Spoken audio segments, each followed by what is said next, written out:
Hi, I'm Suzanne Neuberger. I'm here with Charlie today, and just a little bit about myself. I am 58 years old. I work for Amarillo National Bank. I'm the bank administrator here for all of our locations. So we kind of oversee all of the activities with Amarillo National Bank here in College Station.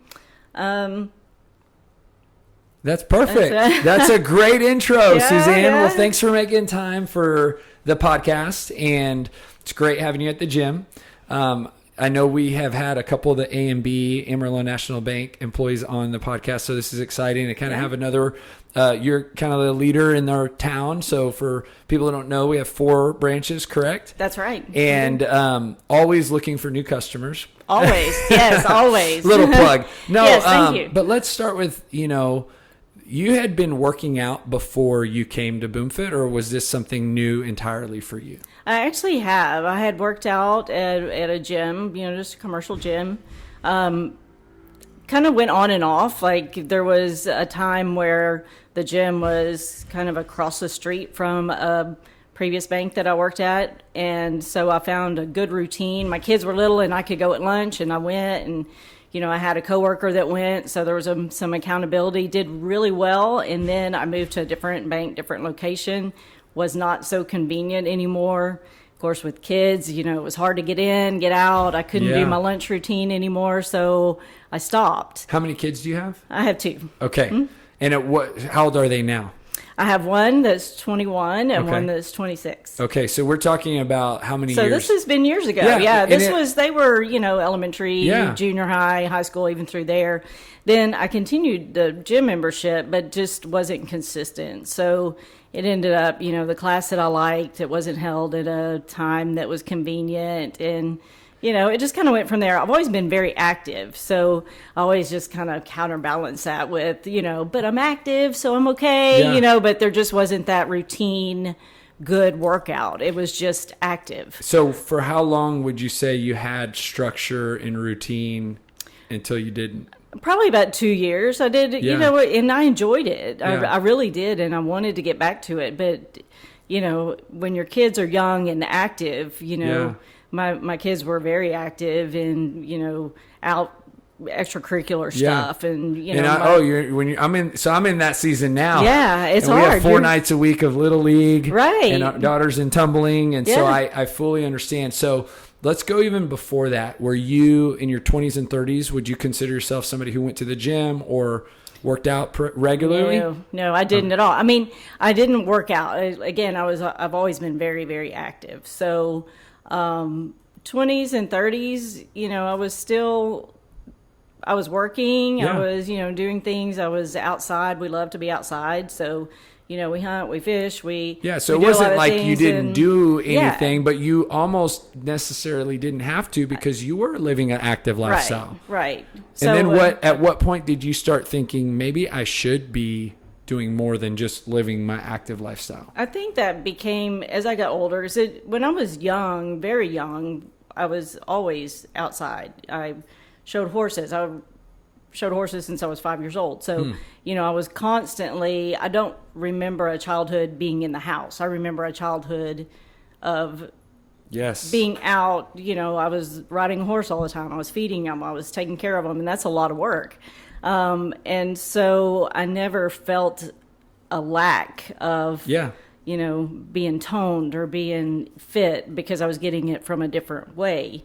When I went into college, that's when things changed because I wasn't, I was focused on school. I wasn't focused on showing horses or doing something like that. Mm-hmm. So there's kind of been different stages. Kind of the least fit was more of that 20 to 40 range, and that's when the kids come along and all that, and you get busy doing other things. So your lifestyle is still busy, but your consistency and your true working your muscles and staying fit didn't. One question I have too is, do you think it's become more, and I don't know if the right word is popular to work out, because I think what you're saying is growing up, I was active, right? So like the need for exercise has increased due to the percentage of population that's more sedentary.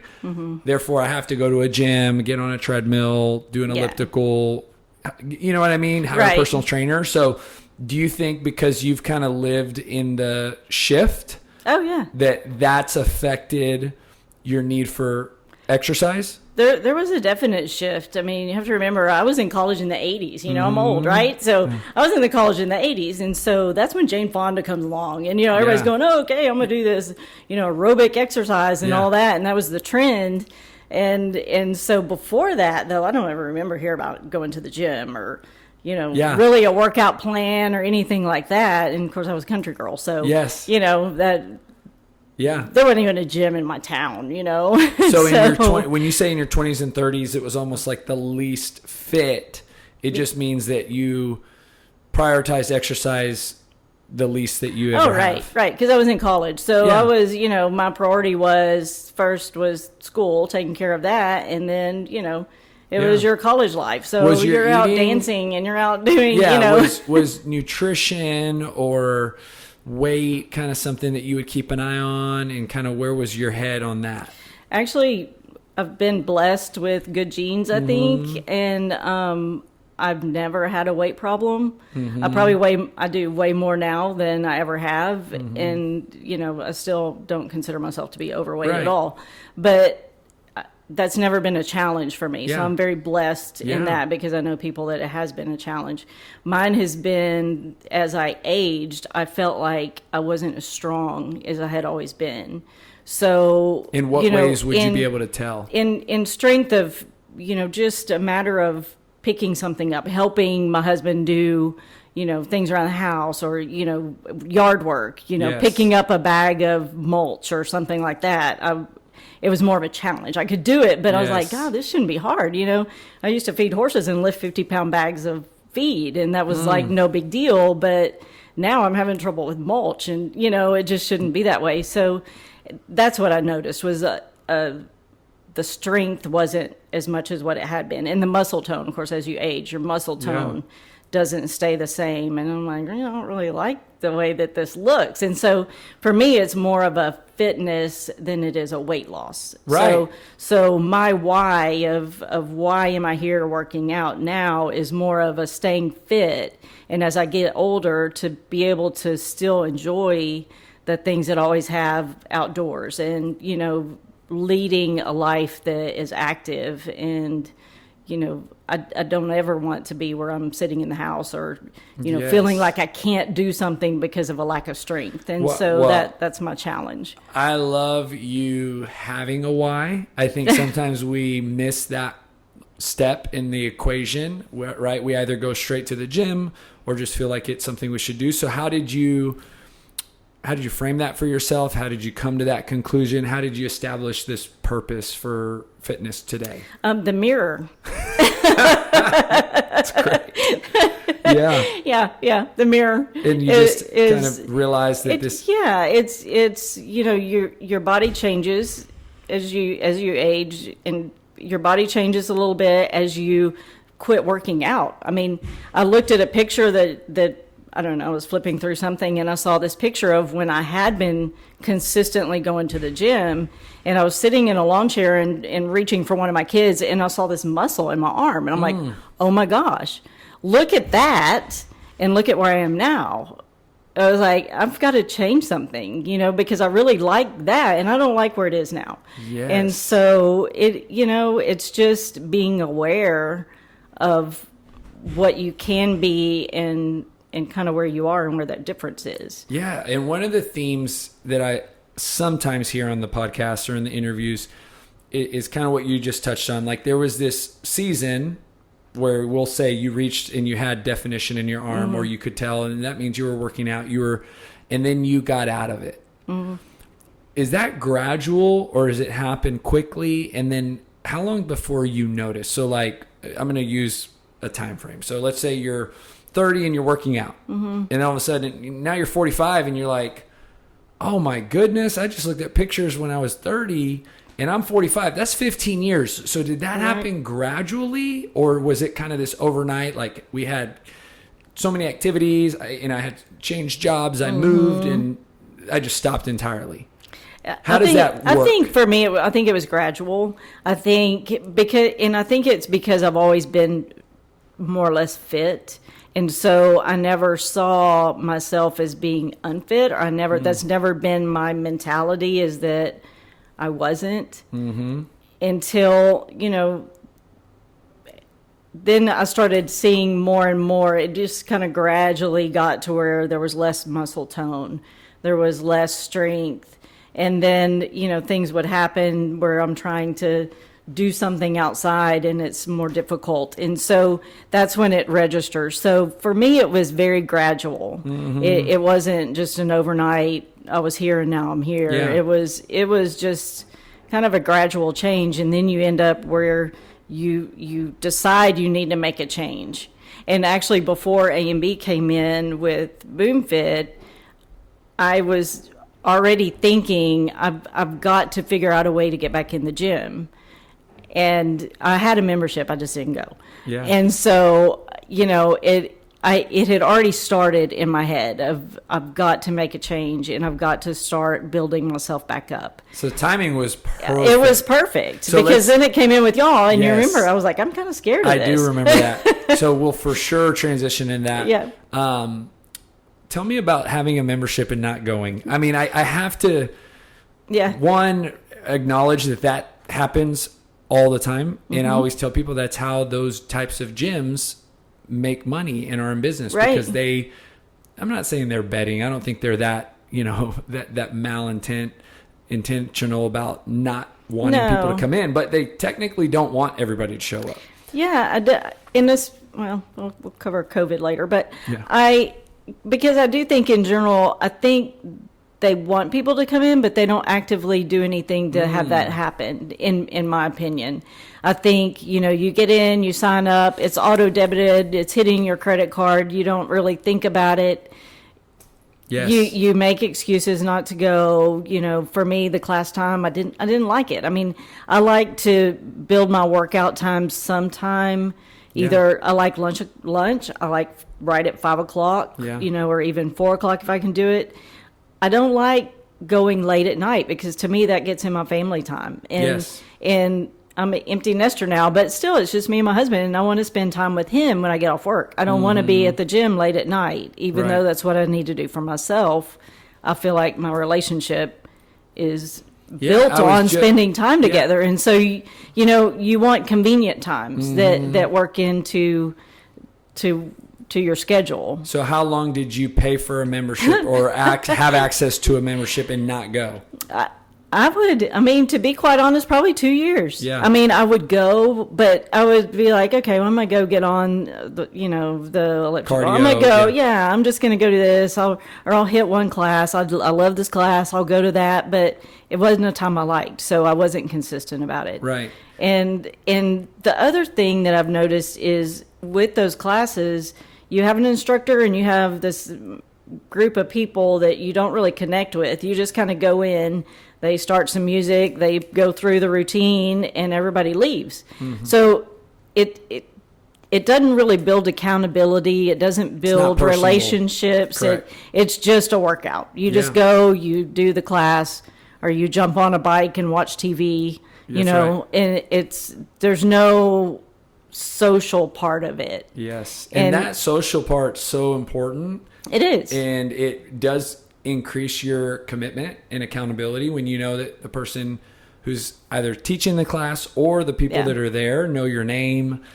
They kind of count on you to show up, and if you're not there, they reach out to you and check in. So there is it's a different type. It's almost like going to church but sneaking in and sneaking out, as opposed to having a small group.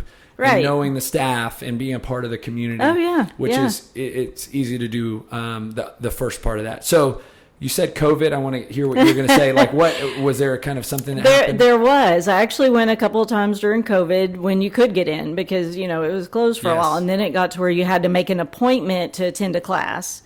And they would only take a certain number of people. So I just didn't do that. And so then I thought, well, I'll just go jump on an exercise bike. But you're having to wear a mask. like, you can't exercise and wear a mask. Ugh. And so it was miserable. And why I didn't cancel my membership then, I don't know, but I didn't, I just hoped you'd use it. Yeah. I mean, I guess there was that, like, you feel like if I'm a member of a gym, at least that's something. Yeah. Even though I'm not going, I feel like, I had the little tag on my keychain and I was a member. Yes. And, yes, that's right. It'll be a reminder. Yeah. So, okay. So let's just start with A&B, what they're doing for anybody listening that isn't aware. Because this goes not just for this area, but this is all the way from the top of the organization. It trickles down through the entire organization. Tell us about the A&B, I'll call it wellness initiative and plan. I have never seen a wellness plan at any organization the way I've seen with A&B. And I have had wellness plans at other banks that I've worked for, but it was more of, we'll pay for your gym, or we'll, it wasn't a culture. With A&B, it's a culture. And when I go to Amarillo and see it, it's a fitness culture across the entire organization.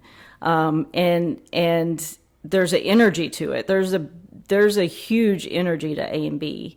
And I think a lot of it is due to that fitness and due to the energy level that brings to people, because there is a difference when you exercise and when you do things that benefit your health. There's a benefit to it other than lack of doctor bills. Absolutely. And I feel like A&B is actually leading the charge in this. And I think in the next decade, you're going to start, or maybe a couple of decades, you'll see more people, not just, I would say, modeling after what A&B is doing, but taking giant steps like A&B does. So a question I have, because you're in the organization, is if somebody's listening and they're like, well, where do I start? How do I do this? Like, you're talking in ways that I want in my organization to have a culture of fitness, because it's not like y'all are a gym. No, you're a bank. We're a bank, but yeah. But the way you describe it is it's culture. So how is that possible? What are maybe a way or two or three ways that it's lived out? That if I'm listening and I'm like, well, what do y'all do? How is that possible? I think it all comes from our leadership. It comes from our leadership, of course, the owners of the bank, but also what's trickled down to the leadership of each of our markets. And like, if I look at our College Station locations, we have, I would say, 70-80% attendance, if not more. We have a lot of people that are coming consistently, and it comes from the leaders in our organization. I'm not just saying me, but I'm saying all of the leadership within our organization is promoting it, and not just saying, wow, y'all should really go to the gym, you should work out. It's more of an infectious thing. Yes. So we're going to work and we're saying, hey, did you go work out this morning? What was the workout like? We'll say, oh, this coach, they're really pushing me hard, but I did it, or I got this done. And so that's what makes it infectious. It's not that we're trying to say, y'all need to be fit and you need to go to the gym. We're saying, this is a lot of fun and we're having a great time. And did you go today? Because we went. And it was a hard workout, but I feel really good, and that encourages other people to go, because it's a positive, and everyone is just real excited about it. How have you noticed at your branch, or where, because I know that y'all meet as a whole, but in your particular branch, how have you noticed how the workouts have impacted your location? It's funny because we all laugh that our thighs are getting bigger because we're working out more, and so our pants are a little tight around our thighs. But no, it's fun because we're all just making those type of comments, or talking about what someone achieved, or I think that's the difference that we've seen is in the interaction among each other, is that we have that commonality, whereas we may come from all different ages, all different backgrounds, all different experiences in our personal life, but we have that as a constant. How have you personally, we'll call it in your fitness, like going back to things you mentioned earlier about like reaching for things, saw pictures of your arms, like how have you physically seen a difference in the last few months since you started? I have seen an increase in muscle, and I've seen an increase in strength. I was actually doing yard work this weekend, and I worked probably all day in the yard, and I was never I was never tired. My muscles weren't sore. I was talking to my mother the next day after I did all that, and she's like, "Oh my gosh, Suzanne, what are you doing?" And I said, "Well, it needed to be done. It was a nice weekend. I had all the stuff, so I just did it." And she said, "Were you sore?" And I said, "Actually, no, I'm not. I'm not at all." And I was bending and digging and lifting things, and it was a lot that I did through the weekend, but I wasn't sore at all. And it goes back to even your why and kind of the reason for doing it. And sometimes people don't understand that, like, this can help with that, right? Like, exercise on a regular basis translates into activity outside of the gym that you want to do. Just your everyday life and your everyday health. And, I can tell you, if I would have done that same stuff last year that I did last weekend, I would be very sore. Yes. I would be in the Epsom salt bath. I would be like, trying to figure out how to loosen up those muscles. But it makes a difference in your life. It makes a difference in the way that you're able to, just do ordinary things or even extraordinary things that you don't normally do. I mean, it's even as simple as, let's say you travel somewhere that requires a lot of walking. Right. And you can walk, and you're going to be able to do it tomorrow if needed, and you don't necessarily think about that when you're in the gym every day putting in the work. But you don't know what you're preparing for, right? What activity, whether yard work, travel, activities with grandkids one day, or, anything like that. So, the next question is, how was your experience with CrossFit? Is this the first time you've ever done it? This actually isn't the first time I've done it. So the first time I did it was, gosh, how many years? The time goes so fast. It was probably, 12 years ago, maybe. Yeah, a while ago. Yeah, and I actually ended up fracturing my leg. Doing some, I don't know exactly what I did, but it was just a tiny little hairline in kind of strange place, but it was kind of right below my knee. And it fractured, and I stopped immediately. I'm like, okay, I can't do this, know. It was not at all the same as what I'm experiencing here. And that's why when you came to us and we were talking about CrossFit, I was like, Charlie, I'm not going to be like pushing tractor tires and lifting insane amounts of things. And I just can't do that. That's not where I'm trying to go. I don't want to be a big muscled up weightlifter. So you had some reservations. I did have some serious reservations, but I gave you a chance. Oh, so glad you did. Gave you a chance. But I will tell you it's different here. This CrossFit is not the CrossFit of 10, 15, 20 years ago, or the CrossFit class that I experienced. This is a very open, it's very, you do at your pace, you do what you're comfortable with. If you want to lift 100 pounds, great. If you want to lift 30 pounds, great. You do what works for you and what's best for you. So you're able to kind of go at your own pace and meet your own goals. Right. And just like banking, right? There's a lot of different banks out there. You know, they all fly the banking flag. And that's why I always tell people CrossFit is not a franchise, right? So it's almost like banking. But every CrossFit's ran different. It's not like Subway where you go into every single Subway. It smells the same. They're going to give you the same meatballs. They're going to, CrossFit is ultimately unique to the culture, to the systems and the structure of that entity.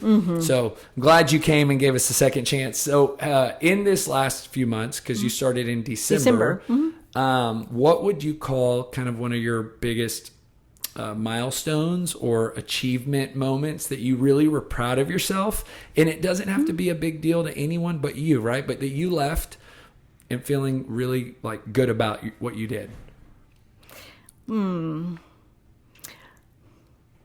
I don't know. There's so many. I mean, just because I feel like it slowly has progressed.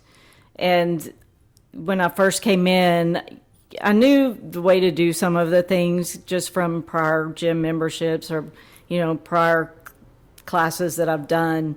But I guess probably the one that kind of stands out, I know when I was in class just last week, we were doing squats. We were doing some back squats, and Jacob came up to me and he goes, "Your squats are looking really good. Like you've really come a long way." You know, I didn't even notice that they were a little deeper than what they had been, and I thought, wow, it felt better, but I didn't know that anybody would notice that it looked better.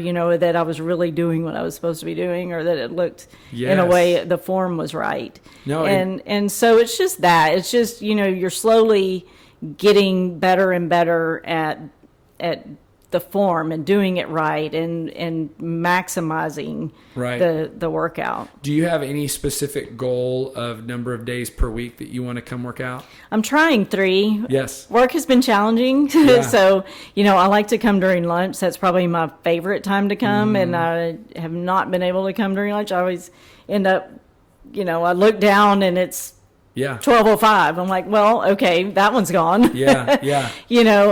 So I'm trying to either, come at 4 or at 5 or, try to get those in. But if I can do 3 days a week, I feel good about it. I think that's, I'm trying like Monday, Wednesday, Friday, something like that. Right. And this isn't the only, like I said earlier, and we stated that the only A&B area or branches that have access to gyms. You guys are doing this all over Texas. Mm-hmm. From my understanding, the Amarillo is how many people total? Oh my gosh, 500. Yeah. And then they have a gym on site, but they have a couple locations that they have access to. Mm-hmm. Then they have Lubbock. Yes. And they have a couple hundred employees there that have access to a gym. Yes. And then San Antonio, Austin, and Fort Worth. Right. Mm-hmm. So, which again, I just can't express enough how amazing what they're doing for them to cover fees, encourage you to do it, even have challenges or incentives or opportunities to become healthy. It is a cutting edge. They're ahead of their time. I know there's other companies probably that are doing it, but nobody's doing it to this level, in my opinion. Mm-hmm. So I have to think, because you work at A&B, that this is going to go into a lot of the A&B offices, and people not just locally will listen to it, but people in all these other markets. Mm-hmm. So you could have hundreds of people listening and have not tried working out. In other words, have not taken advantage of this great opportunity that A&B has given them for whatever reason. Maybe they're just... How can you speak to encourage them in ways that they can just show up for the first time? That's all that really I think is needed, because once they go the first time, they're going to want to keep coming back. I agree with that. I mean, it's always that first class is always a little scary. And, we do the on-ramps where we kind of go through, which is great, where it shows you, you have a coach one-on-one that shows you what you need to do. And, when they say you're doing these squats, what it looks like. And when you row, this is how you should do it. Yes. And so that's all really important, because then you hit that first class, and that's intimidating too, because you're walking in brand new. A lot of people know each other and they don't know you. So I think that's a lot of the fear with people, is even that social part of it, know. But once you go to that first one, you really, it's easy from there on. And the workouts just get easier and easier, and the coaches will walk you through. I know if there's some things that they'll call out some weight lift that we're supposed to do, and I'm like, I have no idea what that is. Can you show me? And they'll do it. And so it's easy. It's very, the relationships are good. And especially here, I know other gyms are probably comparable that A&B has lined up with. They're coordinating with good gyms. So I think it's probably comparable in other places. But I know here, once you get into that first one, it really is, it's easy, and it feels good. It feels good physically, but it also feels good socially, because of the friendships that you develop, and you get to know the coaches, and you get to know the other people that come here, and it's just another family. I love that, and I feel like the goal here is to create an environment that you want to keep coming back to. So how can we make this place so awesome that it gives you a great reason to come back to? Because ultimately what happens here is fitness, right? You're going to get healthy. You're going to start exercising. And we know the more often you come, the more healthy you become, right? And so how can we create this environment? And part of what you just described it's the people.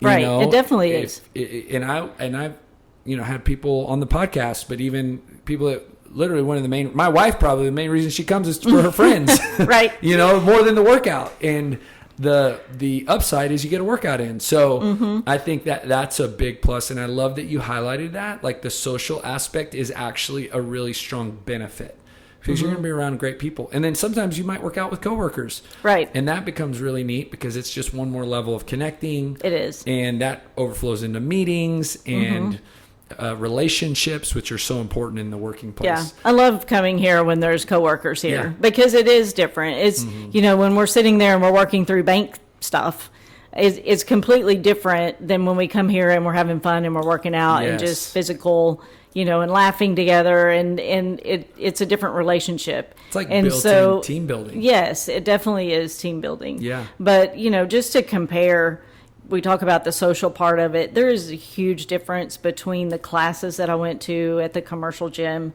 versus the classes I go to here. The classes I go to here, there is that interaction. There's talking. It's not just music blared and going through, streaming through workouts. It's interacting the whole time. We're interacting with the people that we're working out with. We're interacting with the coaches.